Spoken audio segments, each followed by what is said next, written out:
This is the Hub on Hollywood. I'm James. I'm Jamie. And we love movies. Movies forever and ever and ever. It will never be corny. Don't tell us we're corny. It's fun, okay? You're just jealous. No, we're super cool. We're the epitome of cool. Exactly. Yeah. So we're talking about a bunch of stuff today, James. We've got a little family movie corner, I guess you could call it. A bunch of really good family films came out. I've seen them all because I have too many children. No, but one that I'm really looking forward to, yeah. Yeah, so we've got Boss Baby 2, and the one you're looking forward to, you want to watch also, Luca. That's is this a Pixar film? Do we know? Yeah. That one's a Pixar film, and it is super, super cute. It's set in Italy, and we'll talk all about that one coming up. Yeah, the animation looks amazing. And speaking of animation, it's hard to believe that this movie came out almost 3 decades ago, but this is the 4th of July weekend, Independence Day, celebrating its 25th anniversary, and the graphics, the animation in that movie still holds up, still looks amazing. We will be talking about that, and it's some controversy that came out right before it was being released. We're also talking about casting calls, some MCU drama. People are throwing around some shade, especially directed towards Black Widow and Scarlett Johansson. We will touch on that, as well as our little recap and looking forward to Loki, as well as what we're watching. But what you're watching is us. Thank you so much. If you're watching this on YouTube, please please subscribe, and join the conversation down below. If you're listening to us on any of the major podcasting streaming services, thank you very much. Give us a share, tell your friends, tell your neighbor, and you can also follow us on all the social medias at Hub on Hollywood, on our Instagram, on Twitter. I think I'm gonna try to knock out a TikTok. So we should be on the lookout for a TikTok. We'll have a couple of fun. Yeah, and we're both very patriotically dressed today, so I think that would be, we could make maybe like a very patriotic TikTok as we talk about Independence Day. But why don't we start with Boss Baby, because Boss Baby, James, it talks very much about capitalism. It's all about the main character, Boss Baby, played by Alec Baldwin, played by Alec Baldwin. He's very much like his character in the TV show with Tina Fey, Jack Donaghy. Yeah, he's very much like his Jack Donaghy character, but as a baby. So he's all about the Benjamins, baby. He's all about making that money. He's all about being the boss and climbing the corporate ladder. So the film that just came out is Boss Baby 2. It is the sequel to the fairly successful first installment of Boss Baby. It was then made into... Yeah. Oh, sorry to interrupt, but I obviously Boss Baby is not my demographic. I don't have any children, and so I was actually surprised with how popular it seems to be, not only with a sequel, but also a TV show, I guess. Right, yeah, no, the show is incredibly popular, and my husband and I, we love it. We were very, very surprised when we started watching this, because it's so smart. It is so intelligent. The way that it's written, it's almost as if it was more for adults than for kids, but it's still really good for kids to watch.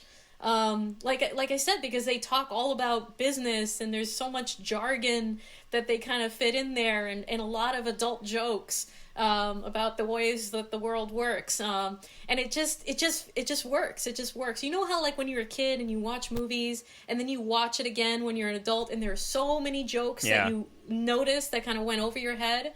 So Boss Baby is jam-packed full of those.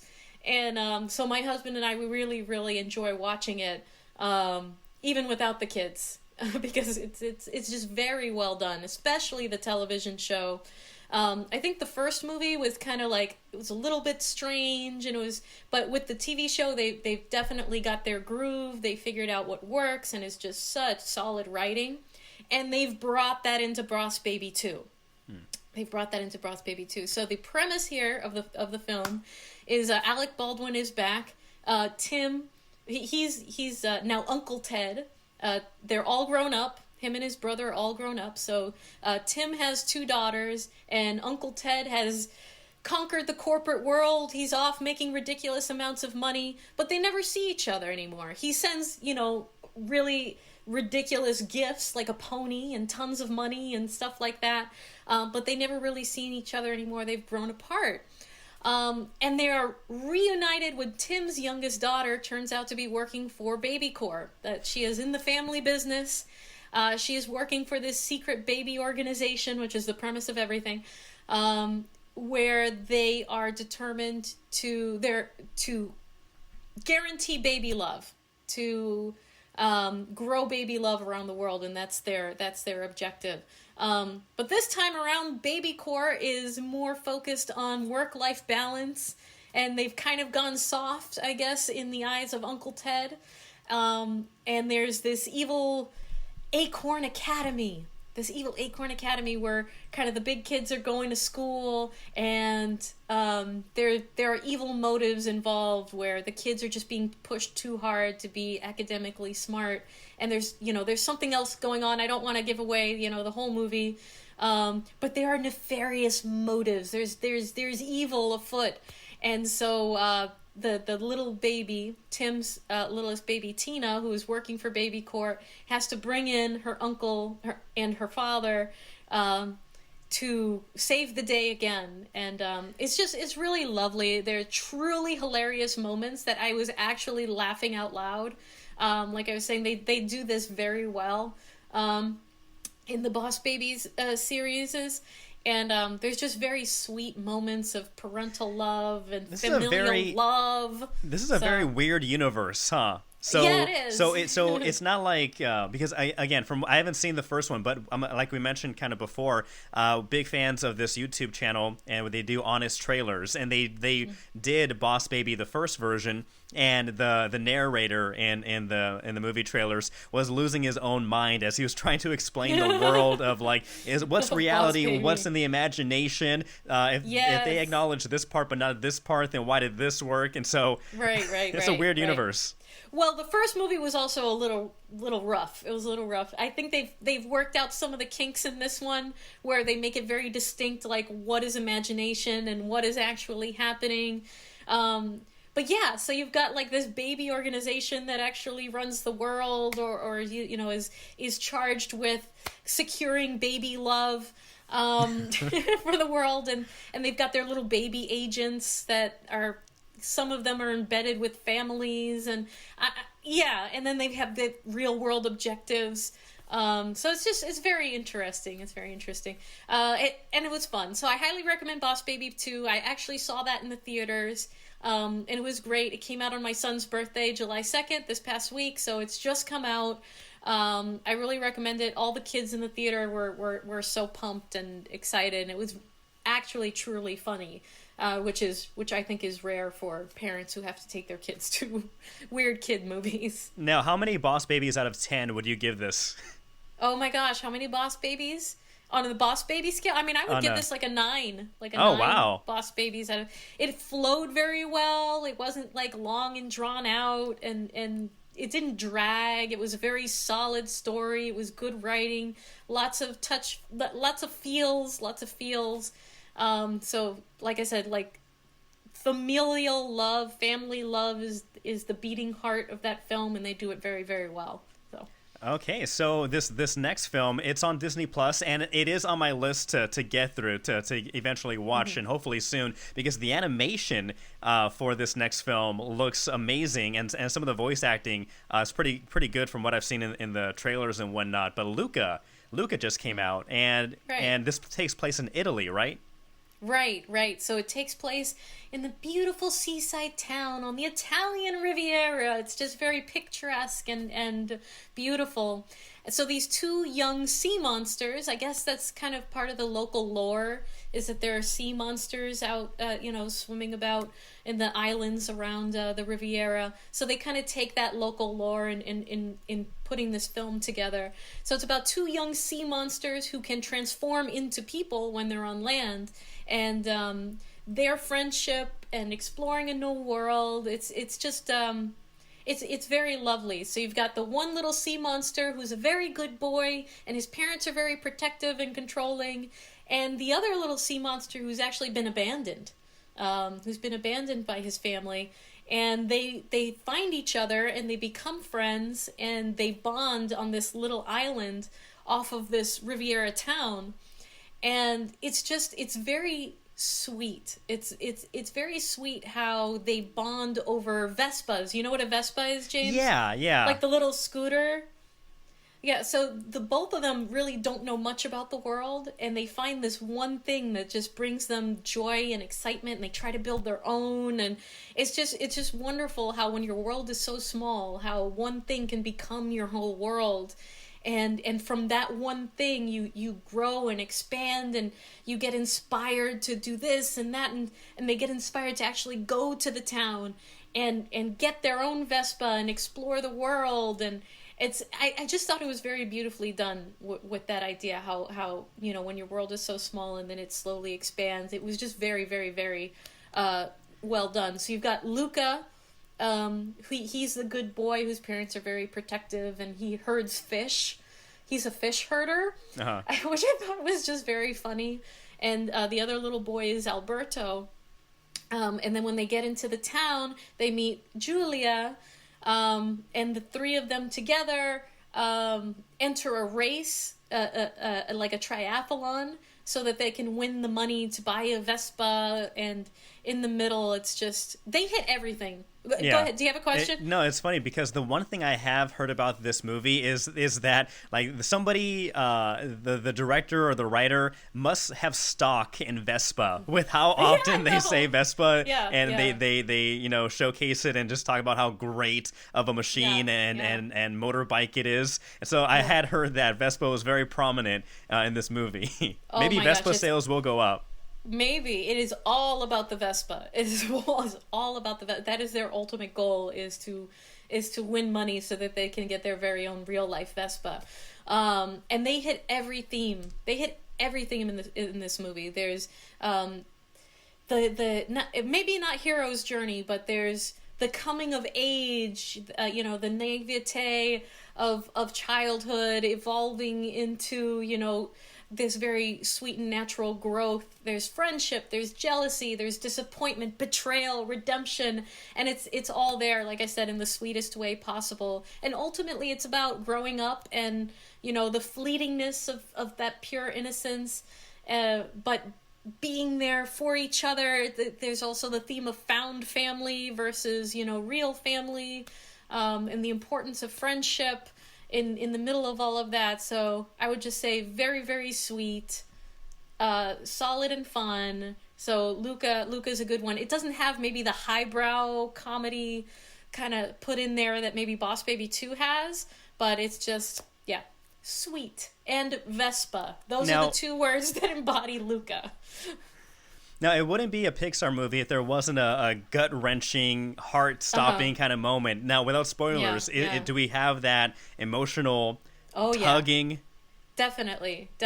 There is betrayal and abandonment and all of that, and how do you come back from that? And that's definitely there. It's definitely there. Because Pixar, they do this to us. They can't they cannot create a film without stabbing us in the heart. But I will say that unlike other Pixar movies, that gut-wrenching moment is not in the beginning. Okay. That's all I say. At the very least. It's not in the very beginning, like most of them. So there's that. All right. Well, Luca, So like Luca. I said, I do want to watch it. If you've seen Boss Baby 2 or Luca, what do you think? Comment down below. Do you recommend it for your friends? Is it a real, is everybody in the family going to enjoy it, from little Timmy to Uncle Bob? Let us know what you think. Yeah. Well, let's go right into casting calls, because I understand we have a short list this week, but still pretty impressive. Yeah, so we've still got Dexter, the new limited series of Dexter that is filming. They are looking for extras for various days in the coming weeks. They are casting through Boston Casting, so I suggest, if that is something that interests you, to sign up for Boston Casting. They're the largest casting agency here in our region in New England. So they're looking for SAG-AFTRA extras who have a car for July 8th and July 9th. So all throughout the coming week, they are looking for extras for various scenes. We've also got, still filming, is Chili, codename Chili. This is the musical, the Ryan Reynolds, Will Ferrell Christmas musical that is filming all summer long in Boston. They're looking for neighbors for a small scene for next week. That is going to be so much fun. So that is also through Boston Casting. So I'll again suggest that if you want to get those casting notifications, go ahead and sign up with Boston Casting, put your information in, and they will send you those emails. I was actually down on the Boston Common and in Copley Square for the 4th of July. And I saw casting signs. I saw film signs like, casting this way and film crew parking here, and yeah, so that's really exciting. I think that's for the Chili, codename Chili musical movie that's filming right now, all around the city. So that's really wonderful. Very exciting, very exciting. We have Slate Casting. Now, they're looking for men or women between 18 and 35 years old with a prosthetic limb. They say that this is shooting in Delaware. And so if you know anybody in Delaware or driving distance to Delaware who may be interested, who has a prosthetic limb, they're looking for, somebody 18 to 35 years old. If you know somebody or yourself are interested, send a current photo, contact information, agent if you have one, and city and state you live in. Send that to slaterealpeoplecasting@gmail.com. They will contact you directly if selected for the next steps. Very exciting, very exciting. And that is part of our job here on the Hub on Hollywood, is to get you cast, is to get you in front of those cameras so that you can spend the day with Ryan Reynolds and Will Ferrell and everyone else that's here. Halle Berry is in town for a film also. It's just great stuff. It's great stuff, and it's great fun, James. I've done it a bunch. We're trying to get you in also. My son and I are going to be in this musical later this month. So no big deal. No big deal. Exciting stuff. Exciting stuff. But you know what else is exciting, James? What's exciting? What is the number one film? What is the absolute, the film that you absolutely must watch on the 4th of July every year? What is the only film you need to watch every year on the 4th of July? The only film you really need to watch is Independence Day. And of course! Yeah, that's one of not only the best summer blockbuster movies of all time, but one of the best American movies of all time. Because without the USA, the world would have been dominated by these aliens. If it wasn't for Jeff Goldblum and Will Smith in all their glory, we'd be speaking alien right now. But no, Independence Day, it is the 25th anniversary. Came out in 1996, of course, starring Will Smith, Bill Pullman, Jeff Goldblum, and it still stands to this day. And as you know, we are celebrating the Independence Day, more, not only the movie but also the holiday, more details about the film have been released, and one of the best shots or scenes in the film almost didn't happen, and that is the scene involving the White House, when the White House blew up. So when the movie was being made, this is according to CBR.com, the White House scene getting blown up, of course, by the invading aliens. When the marketing department and the director and the actors were talking about how to pitch this movie, they were talking about how, let's just show the White House being blown up in a commercial. There we go. And that had a lot of people very uneasy, according to the Hollywood Reporter. Along with the writer-producer and star Jeff Goldblum, they were discussing the marketing decisions, and one of them said, one of the things that we had early on was the idea of blowing up the White House in a TV ad. I had this idea, and the ad is, it would show the 2nd of July. You see shadows. the 3rd of July, and you have this fire coming through, and then the 4th of July, the White House explodes. And apparently Fox, so the studio behind it, hated it. They were going, you can't actually blow up the White House in a TV spot. And this comes a year after the Oklahoma City bombing in 1995. And so there were a lot of up in arms and a lot of debate going back and forth. But they did end up on settling on the TV spot with the White House explosion. And that actually aired during the 1996 Super Bowl. And it turned out to be one of the best marketing decisions ever made, because after that, nobody could stop talking about the White House blowing up and this movie starring Will Smith and Jeff Goldblum. And I think it was a really good choice to leave that in. One of the arguments was, this wasn't a terrorist that blew up the White House. There were aliens. It's aliens. And so they can get by with it. Yeah, and correct me if I'm wrong, but I believe that after 9/11, this was one of the films that kind of got censored after the fact, for the same reason, because it was just a little bit too raw, a little bit too real for people. After 9/11, there were a bunch of movies that either didn't get played or had parts that were cut out. And I think that was one of them for a while, for a couple of years, unfortunately. But that's just so interesting to know when it first came out, that was the discussion going on behind the scenes. But ultimately, one of the greatest summer blockbusters of all time.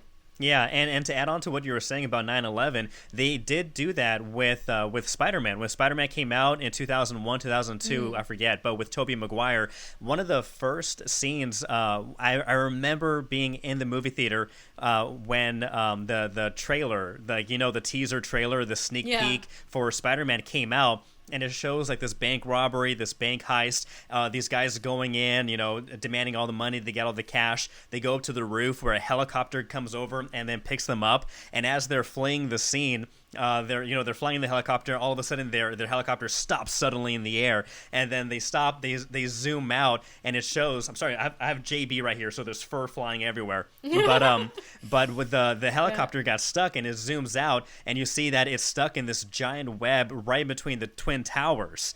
And then shortly after that came out was 9/11, and so they actually pulled that scene from the movie. It seemed like, looking back in hindsight, watching that commercial, that trailer on YouTube, it seems like it may not have been included in the movie. It may have been shot just for like the teaser, but among many movies that changed during and after 9/11. And another one, which is very weird, Lilo and Stitch. Do you remember that movie? Oh yeah, but what would they have changed? So originally, in the final third act, when they're trying to escape in that space alien, Lilo is stuck in the space capsule, the alien's gonna fly off, and then Stitch and the family are trying to rescue her. Well, in the final cut, they show the plane flying through mountains and flying over the beach. In the original copy, it actually flies through city, like through downtown. Like one of the biggest cities in Hawaii, and so they're flying right through buildings, not through buildings, but right by buildings.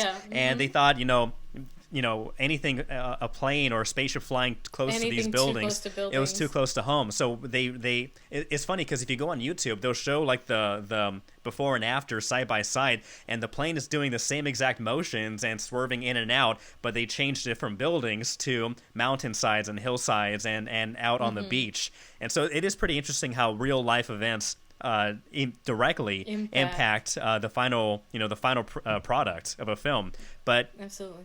Yeah, Independence Day, 25 years later, still just as watchable and just as fun. I did not see part 2. I'm not sure if you saw part 2. I saw part 2. Don't see part 2. It's not. That's worth what I seeing part figured. 2. Yeah, it's not worth seeing part 2. Let it stand alone. It never needed a part 2 to begin with. But one of the greatest inspirational speeches of all time. Yeah. Today we celebrate our Independence Day. For my senior year in high school, for our government class, we had to pick the best presidential speeches or a presidential speech that you wanted. And I asked my teacher, "Can I use this one? Because this is real life or fiction, one of the best presidential speeches." I was not allowed to, but I did. I did fight for it. Okay, I'm glad you fought for it. I'm glad you fought for it. And just Will Smith punching an alien in the face, like welcome Doesn't to get Earth. doesn't It get does any not. more American. No, it doesn't. It doesn't. USA, USA. USA. That's right. Let's see. Well, speaking about beating up and putting things on blast, let's go right into this article because we are just days away from the mass release of Black Widow, starring Scarlett Johansson, Florence Pugh, and obviously this is a prequel in a sense because in the original timeline and in the current timeline, Black Widow, she's dead. So this former he's still an actor, but you may remember Stephen Dorff you may know him well, or most well known for being in Blade. He was the villain in Blade, and he was recently interviewed, and he's not holding back. He was going full attack mode on Marvel, on the MCU, and on Black Widow. According to the Hollywood Reporter, he was doing this recent interview, and he goes, he's talking about his own career of how he hunts for good movies, and he says that he would not want to be in Black Widow. He goes, "It looks like garbage to me. It looks like a bad video game. I'm embarrassed for those people. I'm embarrassed for Scarlett. I'm sure she got paid $5-7 million, but I'm embarrassed for her. I don't want to be in those movies. I really don't. I'll find that kid director that's going to be the next Stanley Kubrick, and I'll act for him instead." Yeah. And then he goes on about the Oscars, and this one I kind of agree on, talking about the Academy Awards, of how it's basically like a popularity show now, and it's not what it used to be. But I think his criticism of Marvel, of the MCU, and especially Black Widow, I don't think it's really founded, because if you are watching these movies, yeah, you have the punch and the big explosions and everything, but the stories and the characters themselves, they are just as good as some of these, quote unquote artsy films. Like the emotion is just the same. The stakes are higher. But no, the movie making and everything that people put into it. That to me just sounds like jealousy. That just sounds like so. a little jealousy tantrum. Like, if I can't be in it, then I bet you $1 million that he's auditioned for one of these films. Definitely. And probably didn't get it. There's lots of people like that in the world. So, that is just it's a fail. That's ugly. That's just some ugly jealousy rearing its head right there. Because, like you said, these are great films. They're career makers. They're great stories. Now, the only acceptable criticism I might accept about Scarlett Johansson's career is that she's accepted one too many roles that should have gone to an Asian actress. She's like Hollywood's go-to whitewash girl. Her and Emma Stone. Yeah, Emma Stone played, I think she was supposed to play like a Hawaiian / I think I forget, either an Asian character or Hawaiian Pacific Islander. But yeah, same thing. But that's the only criticism. And I can't fault her entirely, because it is tough. It's an opportunity. It's an opportunity. Right. But I think that's the only criticism I might accept about her career, and it's still like a tough one, like you said. But the whole I'd never want to be in the MCU. How embarrassing! No. It's embarrassing for you, dude. Yeah. So Stephen Dorff, he isn't, and he won't be the last person to criticize the MCU for the Incredible Hulk. Lou Ferrigno, who played the live-action TV series Hulk, he railed against the MCU, saying, "Here's another superhero in a costume where it's all CGI. He worked hard on his own diet and exercise to become the Hulk, while these other characters in the new Hulk, it's all CGI." And then you also have Martin Scorsese, who said, the MCU movies aren't real movies; they're like an amusement park ride. And again, so I understand the criticism. I may not agree with it, but I could see their perspective. But yeah, I don't agree with just saying that these are movies, just for kids or amusement or movies to turn your brain off. Because like what we're seeing with WandaVision, Loki, and these most recent films in the MCU, There's a lot of heart. There's a lot of really great writing in this, and character development, and a much better character development that I would argue in some other movies that are, again, quote unquote independent or artsy or what have you. And so Look, I there disagree. are different genres, okay? There are different genres. Yeah. There's the high impact entertainment, and there's the more artsy, thoughtful, introspective films, and the indie films and things like that. Just because it's different doesn't mean it's any less of a film. Just because it's not your deal or whatever doesn't make it any less worthy. So I don't like that kind of criticism. We should all be here to support each other, support each other's art. Okay, you can say, oh, I don't like this because I don't personally like it. It doesn't speak to me. That's fine. But to say you're not worthy and it's not a movie because it's not my cup of tea, that's taking it a little too far. Yeah, like, don't be in it. Sit down. Like what you like, but let other people like what they like, and let them do what they do, and it's not any less worthy, and it's not any less of a movie, and it's not any less of anything. Sit down. That's what Sit down, be humble. Exactly. Chill out. All right. Well, talking about being humble, this is my attempt at a segue. You got it. But the end of Loki, the last episode of Loki. Now we're going to go into a little bit of spoilers, not too deep, but the last episode.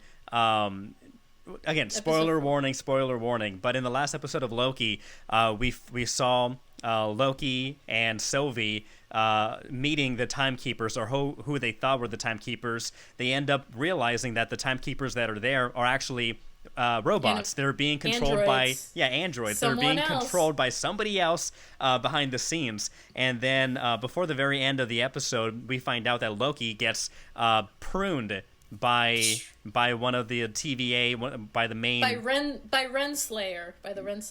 Yeah, and so when that happened, my jaw dropped, because in theory you think that anybody who gets pruned, that's the end of it. And so my brain's racing of, okay, how's Loki gonna pull himself out of this one?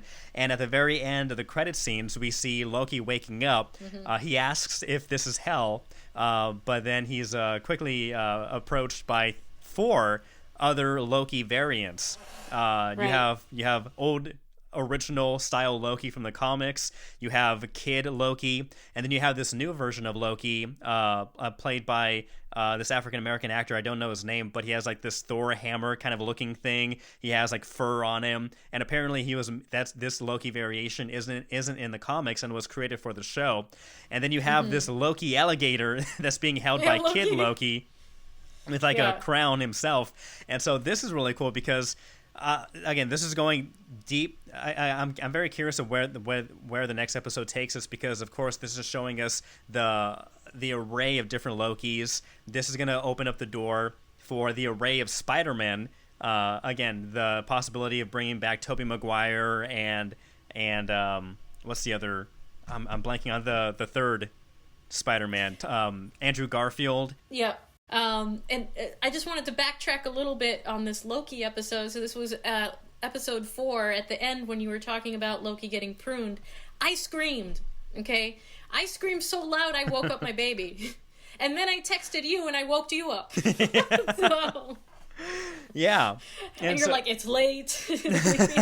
We'll talk about this later. No, but the same thing. So when Owen Wilson's character was pruned, I was like, no, because I didn't realize how much I liked Mobius and his character until they took him away from us, and then we saw Loki follow shortly after, and so now I have faith and hope that we're going to see more Mobius. He's going to come back somehow, of course. I just really need to see Mobius on a jet ski. Yes. That's all he ever wanted, people. That's all he needs. He just wants that jet ski. Just let him have his life. Let him have his jet ski. Yeah. And, so the end also felt very much like The Wizard of Oz, with the timekeepers turning out to be these animatronics, and who's behind the curtain, who's the man behind the curtain.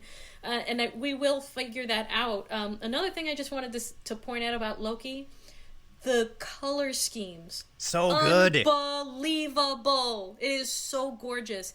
Everything that they all these choices as with the colors and the backgrounds and the landscapes, and it's just so gorgeous. It is so beautiful. The cinematography, that alone, Yeah. I mean, that alone is worth watching, and the content is really good too. So I have no theories as to who is behind the timekeepers, so that is really good. That feels good, because I will be surprised. I will be surprised, and I can't wait to keep watching and see what happens from here. The one thing I wanted to get your thoughts on, James, Sylvie Loki. When they're sitting on Lamentis 1 and Sylvie touches Loki's arm, and they have this moment, and it creates this branch in the sacred timeline, which is how they're found. And Mobius tells him, like, whatever happened on Lamentis, whatever this connection is that you have, it can break reality. It's breaking my reality! Yeah. Like, is this self-acceptance? Is this self-love? Is this romantic love? What is going on here? What is this that can break reality? So I feel like, and Mobius did touch on it, saying, "Oh my God, you could only fall in love with yourself." Basically, like Loki can only fall in love with Loki because they're so so conceited and so into themselves. And so I think, I'm not quite sure if it was necessarily love, but I think, along the lines of self-acceptance and the possibility of what these two together could accomplish. And maybe not, romantically or anything, but just as a partnership, two Lokis working together in a definitive, like, we are going to be in this, we're going to be partnered together, and then that could change the reality of all the universes, apparently. No, but I do like how they've started, and they have been painting the TVA as this untrustworthy source of information. They claim to be keeping everything in order and in line, but then you realize that not only are all the TVA employees actually variants, but it seems like, every single choice from, drinking coffee as opposed to drinking water one day could be enough to have you and your reality, your timeline, wiped out completely. And that's so much power for the TVA to have. But again, they say that they're doing this to make sure everything goes correctly and stays in order. But in whose order?